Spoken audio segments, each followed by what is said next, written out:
Bien, como les comenté antes de ir a la pausa, vamos a hablar del tema del aborto en casos de violación. Imagínense la experiencia traumática para una mujer de ser violada, violentada, ¿no es cierto? Ser tomada sexualmente en contra de su voluntad. Y encima de eso, resultar embarazada. Es, creo yo, y esta es una opinión absolutamente personal, que es decisión de esa mujer si desea, si tiene la fortaleza espiritual, mental, para seguir con ese embarazo y aprender a querer a un niño que ella no buscó, producto además de una violación, o si decide interrumpir ese embarazo, porque no puede manejar esta situación, que habría que hablar con un psicólogo, con especialistas, para entender qué puede pasar en la cabeza de una mujer que sufre una violación y encima resulta embarazada, si es posible finalmente llegar a desear ese bebé que lleva en el vientre. Estamos con María Elena Reyes Meléndez, ella es directora de Manuela Ramos, que ha tomado la iniciativa de empezar esta campaña Déjala Decidir, que ya cuenta con más de 100.000 firmas y que el jueves presentarán ante el Jurado Nacional de Elecciones la validación de las mismas con miras a presentar una iniciativa ciudadana ante el Congreso, porque la idea es que se saque del Código Penal la criminalización del aborto producto de una violación. O sea, una mujer que ha sido violada y que resulta embarazada difícilmente va a querer ir a denunciar este hecho, porque si resulta embarazada y decide abortarlo, le van a abrir un proceso penal, porque así está previsto en el Código Penal. Vamos a hablar con María Elena sobre este tema. ¿Cómo estás? Buenas tardes. Buenas tardes, Pamela. Muchas gracias por la invitación.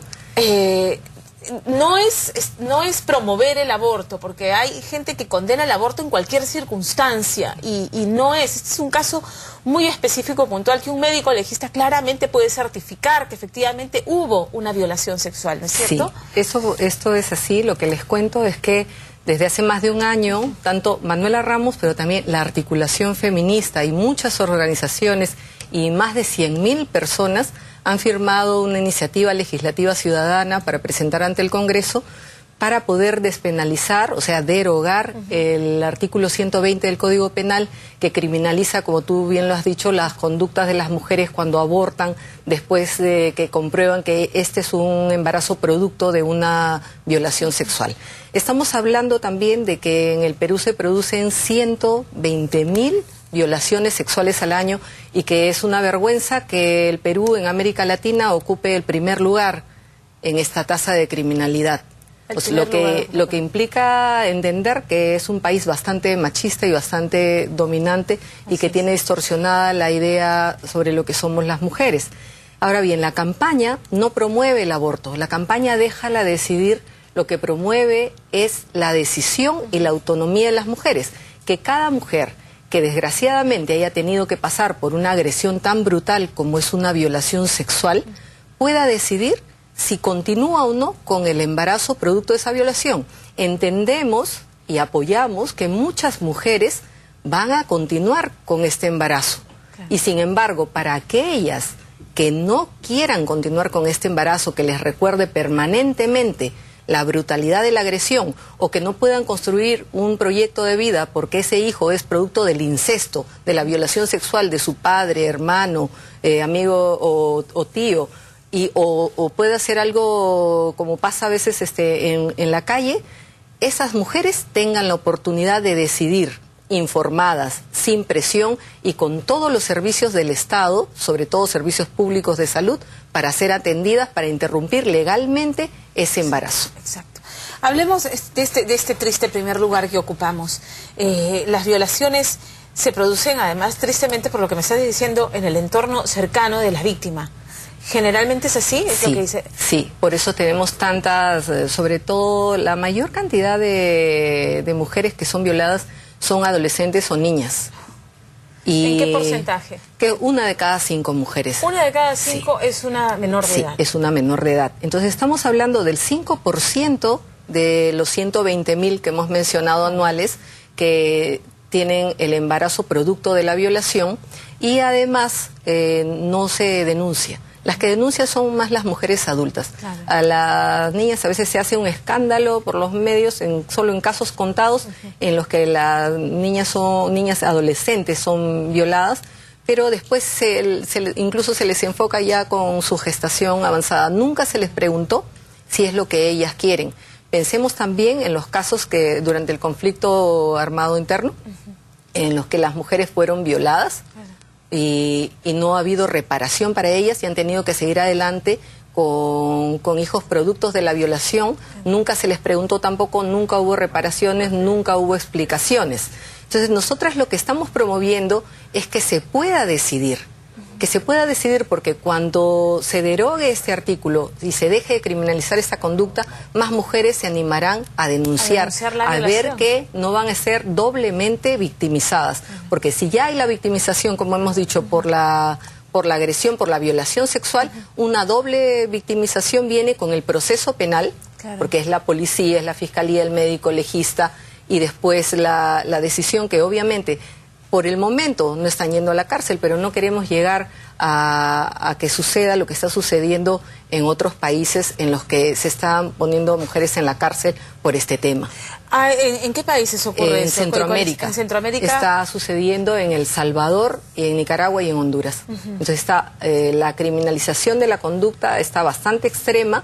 Y además hay patrones socioculturales que facilitan toda esta criminalización. Entonces eso es lo que queremos evitar, y porque además creemos que es el momento en el país de poner un tema que es político y es democrático, que es el reconocimiento de derechos a las mujeres sobre su propio cuerpo, sobre su propia reproducción y sobre todo en los temas de violación sexual que son agresivos. Nosotras hemos traído un spot de TV, verlo? Que sí, podríamos, porque grafica muy bien este tema, Pamela. Cecilia, ¿podemos ver el spot que Manuela Ramos ha traído?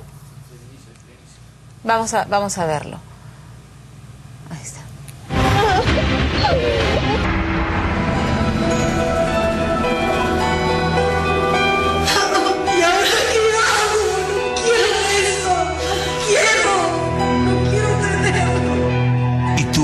¿Serías madre por una violación? Déjala decidir.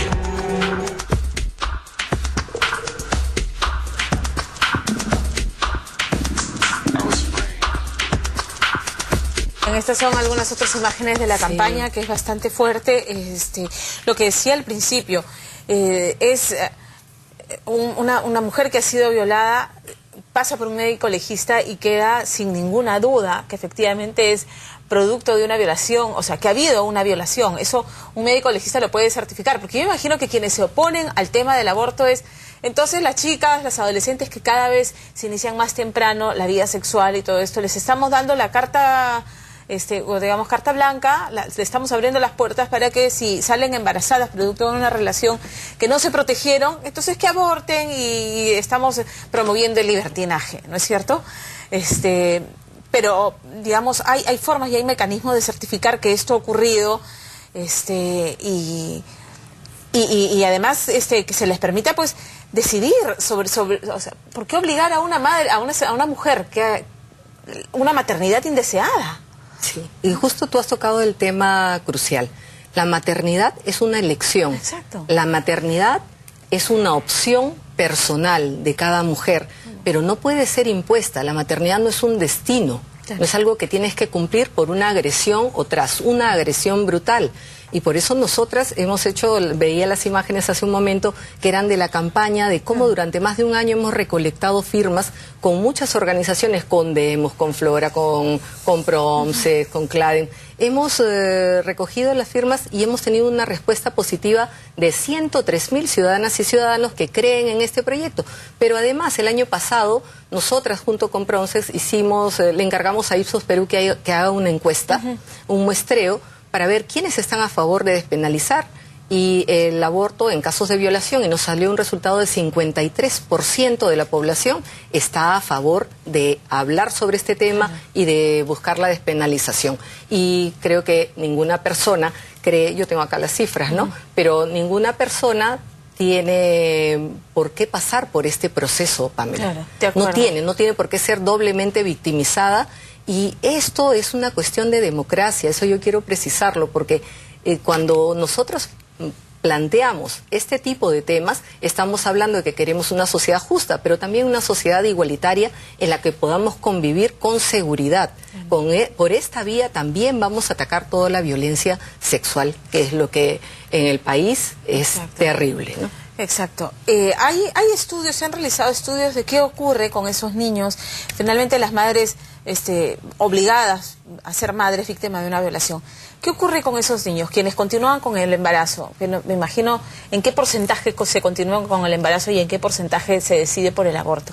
Pero ¿qué pasa con esos niños que sí nacen, son dados en adopción, se quedan en las familias? Sabemos, porque ahí hay otro problema. Como este es un tema criminalizado, el Estado, y esperamos que el Estado lo haga, no ha hecho los estudios a profundidad, como no lo ha hecho en el tema de violencia en general, ¿no? Violencia de género. Entonces sí se necesita que haya información clara y certera, que solamente la puede hacer el Estado. Sin embargo, sí sabemos que hay ese subregistro que tú refieres, porque la mayoría de gente no quiere denunciar, no quiere mencionar sus casos, pero el estigma está, de tal modo que uno sabe cuando un hijo o hija es producto de una violación. Por algún modo, de alguna manera en sociedad, tú te enteras de ello. Y los traumas y la afectación psicológica, tanto para la mujer que vio truncado su proyecto de vida, como para ese hijo o hija que debió nacer de un embarazo deseado, pero es de un embarazo impuesto, también los costos son altísimos. Claro que sí. Ahora, con estas firmas se dirigen a qué comisión en el Congreso, y esto que se tiene que traducir en un proyecto de ley, o de frente va al Pleno y se debate. ¿Cómo es? Estamos ahora en esta fase, después de haber recolectado las firmas.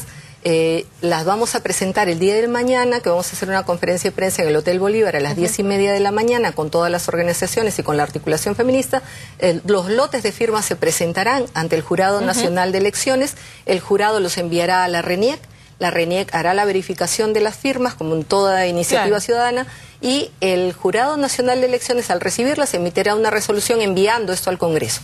En el Congreso esperaremos que se agenden, tienen 120 días para poner en agenda y determinar la comisión o comisiones en las que se va a discutir, y hay legalmente ese plazo de 120 días, sin embargo conocemos experiencias en las que está todavía encarpetado, y ahí quería señalar que ya para nosotras es una enorme ganancia el poder democráticamente plantear este tema y poder debatirlo públicamente, porque son los temas de los que no se habla en sociedad.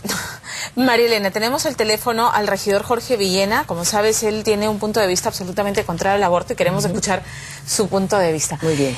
Regidor Villena, ¿cómo está? Buenas tardes.